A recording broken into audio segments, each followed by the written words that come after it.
En 6 ans de pouvoir, Emmanuel Macron a littéralement cramé la caisse. Après le Covid et sa politique aussi liberticide qu'exorbitante, vous payez à présent cash l'incurie de nos dirigeants dans le secteur énergétique.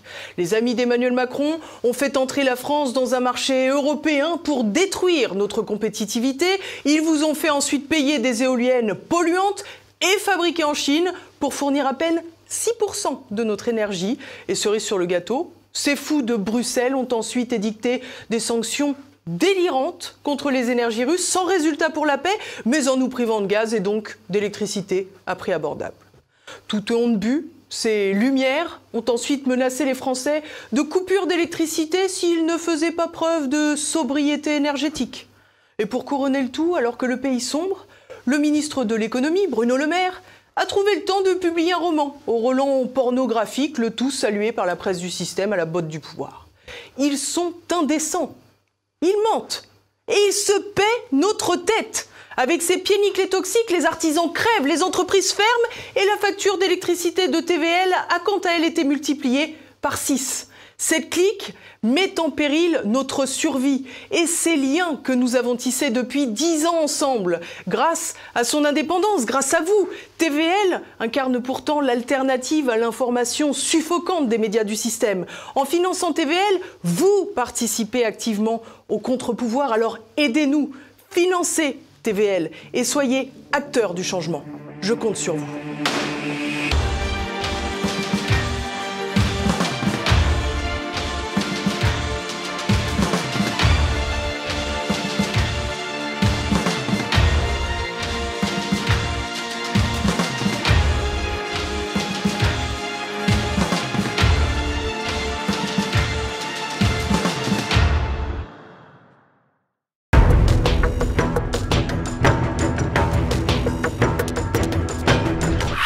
Il est réalisateur, acteur, directeur de photographie, éditeur, compositeur, producteur et scénariste. Et il s'appelle Laurent Firode et il est surtout l'invité aujourd'hui de ce Zoom de TV Liberté. Bonjour Laurent Firode. Bonjour. Alors il semble en lisant votre biographie qu'il y a 2 Laurent Firode en fait. Le cinéaste qui réalise Battement d'ailes du papillon avec Audrey Tautou, Tourne quartier VIP avec Johnny Hallyday. Et puis le réalisateur en 2022 de la comédie à sketch qui a fait beaucoup parler d'elle, Le Monde d'après. Suivi d'ailleurs du Monde d'après 2. Est-ce que ce sont 2 personnes différentes ou est-ce que les temps sont tout simplement différents?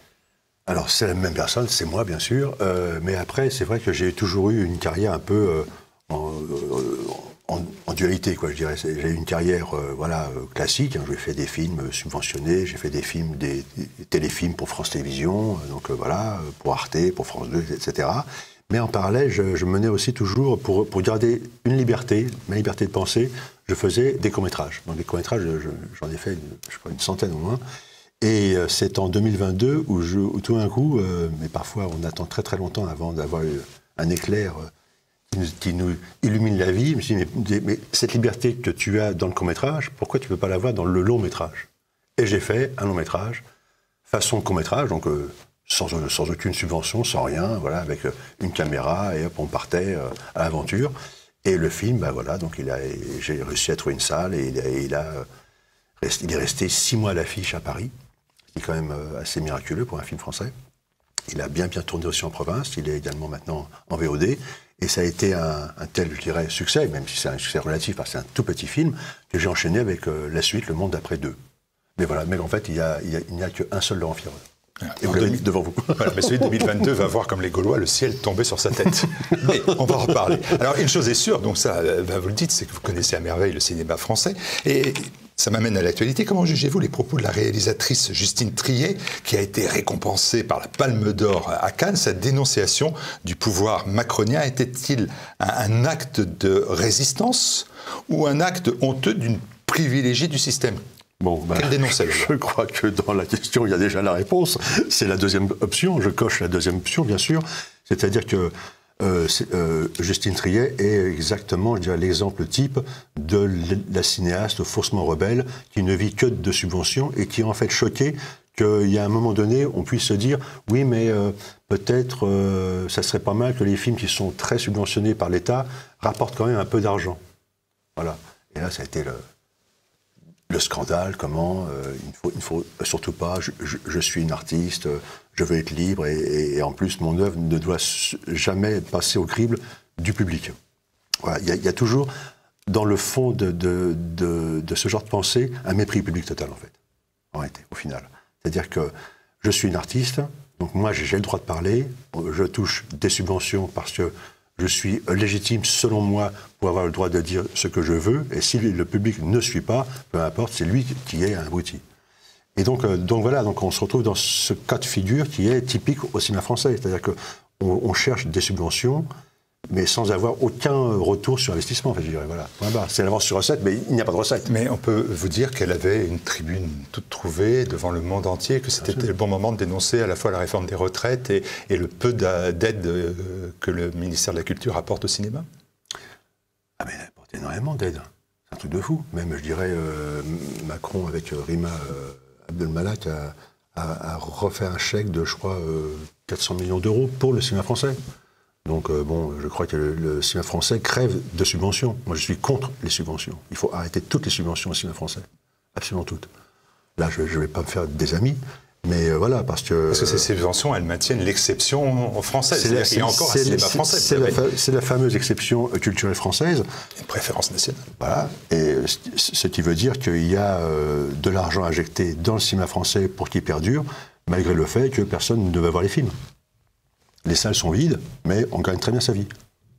Je ne pense pas que ce soit une politique vraiment intéressante. Alors tout ceci m'amène d'ailleurs à peut-être de manière incidente encore, avant de parler de vos films, à l'état du cinéma français. Alors il y en a qui disent qu'il est trop élitiste, d'autres qui disent qu'il est trop politisé, d'autres qu'il est trop formaté. Les critiques, elles pleuvent souvent. Néanmoins, le cinéma français, mais il est toujours là. D'autres pays n'ont plus de cinéma ou d'industrie cinématographique. Le cinéma français perdure et il se maintient, bon an, mal an, un peu face à l'hégémonie américaine. On le voit bien d'ailleurs même sur les plateformes comme Netflix. Le cinéma français a un peu sa place. Il a un peu sa place, bien sûr. Il y a quand même un savoir-faire qui est là, bien entendu. Et bon, je dirais, c'est les entrées du cinéma français qui permettent au CNC de vivre. Hein, parce qu'il y a une taxe sur chaque billet de cinéma qui, en fait, c'est ça qui est injecté au CNC. Donc, en fait, c'est le Centre national du cinéma et qui donne des subventions aux réalisateurs, aux auteurs, etc. Donc, en fait, c'est le cinéma américain qui fait vivre le cinéma français. Mais je trouve que c'est un système qui est perverti parce que, au-delà du CNC et des aides d'État, donc, il y a également, et ça, les gens ne le savent pas trop, en fait, il y a des obligations d'investissement. Le cinéma français aussi vit à cause de ça. C'est parce que les chaînes télé sont obligées d'investir dans le cinéma français. Sinon ils ne mettraient jamais un centime, parce que ce n'est pas rentable. C'est-à-dire qu'aujourd'hui, on voit un film, par exemple le dernier film de Gérard Jugnot, qui a fait, je ne sais pas, un nombre d'entrées, mais dérisoire. Les gens ont été très très bien payés, Gérard Jugnot en premier, tout le monde a très bien gagné sa vie, personne ne va voir le film, c'est un flop financier total, tout le monde s'en moque en fait. Il y a des subventions. C'est pour ça que le système est pervers. Je pense qu'il faut néanmoins avoir quand même le coup près, ça plaît ou ça ne plaît pas. Parce que les chaînes de télévision achètent le film pour pouvoir le diffuser. Ils préachètent le film. Ouais. Et ils sont obligés. Et ils sont obligés de le faire. Dans un entretien aux Incorrectibles de notre ami Éric Morillo, Éric vous a comparé, ça m'a surpris et amusé à la fois, à Jean-Luc Godard. Et je me suis dit, il est vrai que l'un et l'autre, vous êtes quand même un peu sortis du système. Mais une fois que je me suis dit ça, j'ai dit, je pense que c'est la plus grosse ânerie que j'ai dit de la journée. Non, Jean-Luc Godard, franchement, fait partie du système. C'est comme un peu, on parlait de Justine Triet, qui se la joue rebelle, mais en fait, c'est la rebelle du système. Difficile de se la jouer rebelle dans le palais des festivals avec la Palme d'Or dans les mains. Ça me paraît un peu quand même un peu ridicule, voire même obscène. Donc c'est pour ça que je pense que Jean-Luc Godard fait partie également de ce même genre de cinéma qui est faussement rebelle. Non, en fait, Godard a eu le talent de pouvoir d'avoir inventé un personnage, d'avoir inventé tout un discours sur le cinéma, et c'est ça qu'il a vendu dans le monde entier, plus que ses propres films. Donc vous êtes un vrai rebelle, vous alors ? Alors je ne sais pas si je suis un vrai rebelle, mais en tout cas, mes films sont faits dans un cadre qui est totalement hors système, ça c'est indéniable. Quand on décide de sortir du système, comment on fait concrètement, sans le copinage, oui. c'est-à-dire sans aller à Cannes d'office, voilà. hein, Justine, ou sans les subventions, sans profiter de la vie comme certains cinéastes. Si j'en crois, hein, Emmanuel Macron, hein, qui a dit qu'à Cannes, beaucoup de cinéastes étaient là aux frais de la princesse. La princesse, si j'ai bien compris, c'est l'État, et l'État, c'est nous. Bien sûr, parce que le festival, il a un budget, je ne sais pas, il est colossal, le budget du Festival de Cannes. Et après, c'est vrai qu'il y a un luxe inouï, un luxe... Moi, j'y suis allé souvent au festival, non pas parce que j'avais des films sélectionnés dans la compétition officielle, mais tout le monde y allait pour vendre son film, pour faire la promotion, et c'est vrai qu'il y a une débauche d'argent épouvantable. Et ce qui est totalement ridicule, c'est qu'on voit des films qui parlent de pauvres migrants malheureux, etc., et dans un décor de luxe total, je trouve ça ridicule, enfin, c'est vraiment à gerber, quoi. Donc voilà, donc après, pour ça, je ne veux vraiment plus remettre les pieds à Cannes. Non, et en effet, moi, mes films sont vraiment sans aucune subvention. Je n'ai demandé rien à personne. J'ai juste demandé à des amis comédiens de jouer bénévolement dans mon film, et ils l'ont fait. Voilà. Le monde d'après, suivi du monde d'après 2, c'est une énorme prise de risque, bien évidemment, et cependant, ça a rencontré son public. Quelle est la genèse de ce monde d'après et sa suite? Comment ça vous est venu à l'esprit, à la fois le film et la façon dont vous alliez le réaliser et le diffuser? Alors, l'idée du film, en fait, que le film, je l'ai tourné en janvier 2022, Le monde d'après 1, à l'origine, c'est un court-métrage que j'avais réalisé dans le cadre d'un festival, et je parlais d'un sujet un peu brûlant sur la crise sanitaire, et j'avais un point de vue un peu, je dirais... rebelle. Rebelle, absolument. Cette fois-ci. Et le festival, j'en étais quasiment certain, me refuse, quand il prenait tout le monde. Hein. C'était un festival vraiment bas de gamme en plus, hein, donc vraiment, c'était normalement, il prenait tout le monde. Et comme je connaissais quelqu'un qui faisait la sélection du festival, je demande à cette personne pourquoi, en fait. On dit, c'est bien simple, on touche des subventions, on ne veut choquer personne. Donc j'ai été viré à cause de ça. Et là, je me suis dit, formidable, tant mieux. Ça veut dire que j'ai touché le nerf, le point sensible, donc je poursuis. Donc j'ai écrit d'autres sketchs, parce qu'en fait, c'était sous forme de... Les films sont sous forme de sketchs, un peu à la manière de Dino Risi dans Les Monstres. Ce sont des films que j'apprécie beaucoup, et donc je voulais retrouver cette verve, ce côté, voilà, faire des films à dimension politique, sociale, mais avec de l'humour satirique, et qui parlent de la réalité surtout, qui parlent du monde réel. Parce qu'aujourd'hui, ce qui me choque le plus, au cinéma français, on ne parle pas du monde réel. On parle d'un monde fantasmé, totalement faux. On veut nous faire prendre des vessies pour des lanternes. Donc moi, je voulais parler du monde réel, avec un regard satirique, humoristique, mais au moins des choses qu'on voit réellement. Le film est une satire de la société actuelle. Vous ridiculisez certaines idées, vous mettez à mal certaines idées qui nous ont été imposées pendant au moins 18 mois à 3 ans. Vous faites aussi, vous ridiculisez des mœurs qui sont encensées à longueur de film ou téléfilm aujourd'hui. C'est ça que j'évoque, une prise de risque. Vous saviez sciemment que c'est interdit? Complètement. Mais au contraire, c'est-à-dire que je suis comme l'enfant à qui on dit « n'ouvre surtout pas cette porte », on n'a qu'une envie, c'est l'ouvrir, bien entendu. Et donc, mes films, c'est ça. C'est-à-dire que là où personne n'ose aller, j'y suis allé, mais vraiment plein pot, quoi. D'ailleurs, il y a beaucoup de spectateurs qui m'ont dit « mais je ne pensais pas qu'on pouvait faire un film comme ça ». Ils étaient stupéfaits, en réalité. On peut le dire, on peut en rire. Oui, il suffit de le faire. Possible? Possible, totalement possible. C'était un pari. Hein. Alors, je ne vous cache pas que j'ai eu du mal à trouver une salle, parce que je voulais que le film sorte en salle, avant tout. Et pas seulement sur Internet, etc. Je voulais qu'il y ait le public qui se rencontre, qui puisse parler entre eux, parce que je pense que c'est un film qui amène un débat, qui amène à discuter. Et c'est vrai que j'ai eu la chance, j'ai assisté à beaucoup de débats, et encore aujourd'hui, je suis très, très, très, très souvent présent, et on parle, et j'ai fait des rencontres formidables avec des gens qui étaient... ça m'a vraiment fait chaud au cœur, parce qu'il y a beaucoup de gens aussi qui sont revenus au cinéma grâce à mon film. Ils ne voulaient plus remettre les pieds dans une salle depuis la crise, la fameuse crise. Et donc là, ils sont revenus, et j'ai dit, c'est à nous aussi, on est à droit. Quelle est leur démarche? Par exemple, sur la crise sanitaire, vous avez voulu rétablir des vérités, vous avez voulu défendre les libertés. Est-ce que c'est sur le wokisme, sur l'islamisme? Quels sont les... Je vais être un peu trivial. Hein. Tout ce que je juge un peu, c'est un film anti-con, en fait. Tout ce qui me semble crétin, absurde, je rentre dedans. Voilà. C'est une satire sur toutes les folies que l'on peut vivre aujourd'hui. Il y en a beaucoup. et elles s'accumulent. Et c'est pour ça que cette série, Le Monde d'après, je pense que ça va se poursuivre parce que les choses arrivent chaque jour, des choses voilà, qui nous tombent sur le coin de la tête, qui sont épouvantables, absurdes, grotesques. Et je pense qu'il faut les dénoncer quand on ne voit que au cinéma, notamment téléfilms, publicités, etc., qu'une propagande éhontée. Et ben moi, je vais dans le sens opposé. Et vous avez dit tout à l'heure, c'est intéressant, les monstres, vous avez fait référence au cinéma italien. Et j'allais dire, ce qui est vrai, c'est que c'est satire d'actualité, si j'ose dire. Et cette liberté de ton, on l'a trouvée dans le cinéma italien, puis aujourd'hui, mais à l'époque de Dino Risi et de tous les autres. Ouais, tout à fait. Et ça, c'est une référence que vous acceptez. Complètement, parce que c'était vraiment un cinéma qui parlait du monde. Oui, tout à fait, absolument. Mais c'était un cinéma qui parlait du monde actuel, contemporain de leur époque.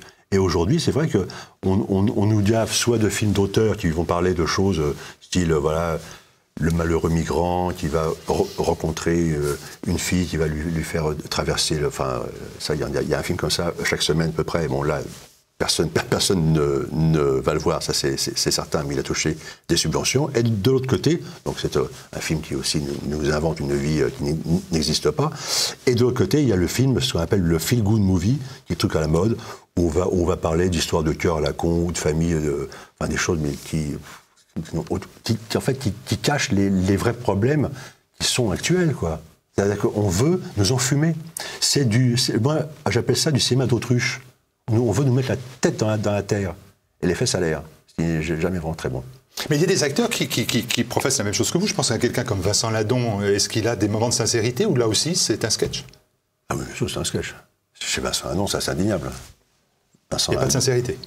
Non, Vincent Ladon. C'est-à-dire que quand on arrive à un stade comme ça de notoriété qui est très, très, très, très, très important, Vincent Ladon, c'est plus que Vincent Ladon, c'est une marque de fabrique, c'est comme Coca-Cola, Vincent Ladon. Il vend son nom, son image, et il fait fructifier ça. Et tout est bon pour ça. Voilà. Il y a des acteurs qui sont sincères? Les miens, oui. On va en reparler. On va en reparler. Vous avez choisi l'humour comme arme. Pour vous, c'est le meilleur arme pour combattre les nouvelles idéologies un peu totalitaires, ou même totalement totalitaires, comme le wokisme? Bien sûr, tout à fait. Alors, je tiens à être à prendre. Il y a dans mon film, j'ai voulu mêler différents genres, c'est-à-dire qu'il y a du burlesque vraiment, totalement. Il y a du grinçant et il y a aussi quasiment parfois, surtout dans le numéro 2, des scènes où on joue plutôt la carte émotion, en fait. Voilà. Donc j'ai voulu avoir un peu comme, je reviens toujours à Dino Risi, où il y avait des sketchs qui étaient vraiment très burlesques, et d'autres fois, des sketchs qui étaient plutôt touchants, voire même qui pouvaient tirer les larmes. Donc j'ai voulu faire vraiment pareil, mais surtout, principalement, voilà, un film qui va à l'encontre. C'est-à-dire que, c'est bien simple, si vous trouvez que les séries Netflix... très ça ridicule, allez voir le Monde d'après. Enfin, en gros, c'est l'anti-Netflix, en fait. Voilà. C'est l'anti-Netflix, ouais. Ça me paraît bien. Vos films évoquent des sujets brûlants, on l'a dit. Et alors, ce qui est vrai aussi, c'est souvent même toujours, sans aucun jugement. Non.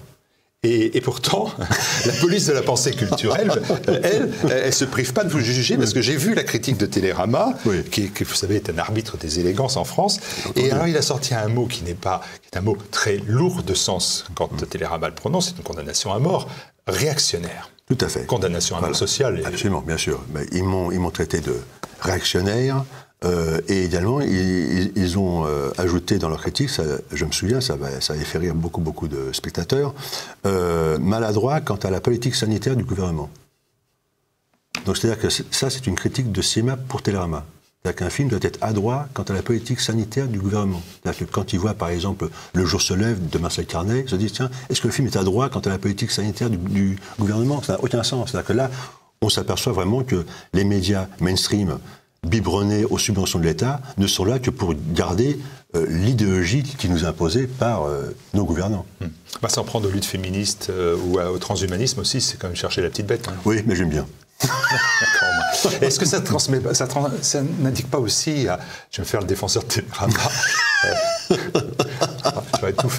j'aurais tout fait. Est-ce que ça démontre pas aussi peut-être la tristesse de voir un Laurent Firod qui faisait partie de la famille? qui ne fait plus partie de la famille, qui avait sûrement peut-être des choix politiques qui étaient ceux qui sont autorisés dans le cinéma, et puis qui d'un seul coup a peut-être changé, a tourné Kazakh, et on est à la fois peiné et on lui en veut. Oui, certainement, c'est sûr, je pense que... Est-ce que vous avez changé politiquement ? Il y a ça ? Non, pas du tout. Non, moi je suis resté le même toujours, hein, donc après... parce que dans mes films précédents où il y avait... donc c'était souvent des films de commande aussi également, mais j'arrivais toujours à me mettre des petites choses comme ça... dans le film qui était un peu politiquement incorrect. Ça passait à travers les mailles du filet, mais c'était toujours un peu limite, quoi. Mais voilà, donc là, j'étais totalement libre, j'avais de compte à rendre à personne. Mais alors, vous êtes réactionnaire ou pas ? Oui, comme je le disais auparavant, j'aime bien réagir face à la bêtise. La réaction, c'est la vie. Alors, quand on parle de films, on parle évidemment des acteurs. Vous les avez cités, vous les avez pas cités, mais vous les avez évoqués. Oui. C'est l'heure de les citer, parce que c'est aussi des raisons du succès des films. Ils sont vraiment excellents. Et comment vous les avez choisis ? Est-ce qu'ils vous ont accompagné dans vos choix ? Alors, c'est bien simple. Moi, déjà, je travaille avec beaucoup de comédiens. Je fais pas mal de training de comédiens également, donc je connais beaucoup de comédiens qui sont des comédiens, donc le film est fait avec des comédiens uniquement professionnels, mais qu'on n'a pas l'occasion de voir si souvent, ou alors dans des tout petits rôles, etc. Et voilà, moi je trouve que c'est toujours... c'est une tristesse terrible de voir autant de talents gâchés, et c'est vrai que c'était aussi pour moi un moteur pour faire ces films-là, pour dire, voilà, il existe des sujets qu'on ne traite jamais, mais pour que je vous montre ces sujets qu'on ne traite jamais au cinéma, je vais prendre des acteurs qu'on ne voit jamais. Ça me paraissait normal. C'est-à-dire qu'un film anti-système doit être anti-système de A à Z. Je me voyais mal prendre une tête d'affiche. Et je ne vous cache pas que quand j'ai fait le 1, il y a des gens qui ont une notoriété certaine qui m'ont appelé en disant « je veux tourner dans le 2 ». J'ai eu des comédiens et des comédiennes qui m'ont appelé. J'étais très très content et je leur ai dit « c'est bénévole, ça, il n'y a vraiment rien ». Ils m'ont dit « non mais ça, on est vraiment intéressé parce qu'on trouve que les sujets sont forts ». Et je leur ai dit finalement je préfère pas parce que les gens, pour le 1, ont été vraiment... le public a été ravi de voir de nouvelles têtes. Et voilà, je préfère mettre des gens... Et je rapprocherai un peu, je ne sais pas si vous le connaissez, Jean-Luc Génère au théâtre. Oui, absolument. Et j'ai l'impression que vous avez des parcours un peu... c'est-à-dire hors de ce système, avec des œuvres que vous montez, avec des talents de comédiens qu'on ne voit pas ailleurs. Je veux dire, c'est vrai qu'on a l'impression qu'il n'y a que des juniors, et finalement, on s'aperçoit que derrière ça, il y a des comédiens qui valent mieux que... Fira et basta, quoi. Voilà. Donc, c'est ça, mais je sais, c'est une tristesse inouïe. Et les gens en ont marre. Les gens en ont marre, je suis certain. Vous avez eu beaucoup de difficultés pour être diffusé, vous l'avez dit en salle, et on a vu le même procédé d'invisibilisation pour Vaincre ou mourir, par exemple, d'ailleurs. Et comment permettre au public de découvrir vos films maintenant ? Alors, c'est 6 mois ou 1 an plus tard. Bien sûr, tout à fait. Alors, donc il est encore Le Monde d'après 2. Donc, Le Monde d'après 1 est resté 6 mois à l'Espace Saint-Michel à Paris, qui est un cinéma qui est très connu du monde cinéphilique. Donc, Le Monde d'après 2 est joué chaque week-end à 18h30 le samedi et dimanche. Et il y a un débat après coup, avec moi. Je suis présent. Donc ça, c'est à Paris. C'est à Paris. Mais après, Paris n'est pas la France. Non, tout à fait. Paris n'est pas la France. Et le reste, après, il y a des salles comme ça. Là, pour être vraiment au courant, il faut aller sur le site de Allociné pour savoir quelle salle le joue en province. Parce qu'à chaque fois, ce sont des séances un peu, je dirais, uniques. Mais sinon, on peut le voir, les deux, on peut les voir en VOD sur la plateforme Player, qui était anciennement Utréon. D'accord, sur la plateforme Utréon, où d'ailleurs TV Liberté diffuse aussi ses programmes et ses émissions, pas seulement sur YouTube, sur les plateformes alternatives. On évoquait le cinéma français longuement. Qu'est-ce qui vous plaît actuellement dans le cinéma français ? Alors, il dit beaucoup de mal, mais qu'est-ce qui vous plaît ? S'il y avait un film, des acteurs, quelque chose... C'est récent ? Actuellement, là, maintenant, en ce moment-là. Question piège. Question piège. C'est triste, mais je ne vois rien en fait. C'est épouvantable. Hein. Je suis désolé. Hein. J'ai l'air d'avoir un chou comme ça énorme, mais je n'arrive pas à voir un film français qui me donne envie. C'est-à-dire que je regarde très souvent les bandes annonces et ça me pousse pas vraiment à aller au cinéma. J'ai pris des films qui marchent. Oui. Le dernier en date, Maïwenn, Jeanne du Barry, Les Trois Mousquetaires, l'équipe qui a fait Babysitting. Comique, humoristique. Philippe Lachaud, Philippe Lachaud. Lequel iriez-vous voir Je vous lâche pas.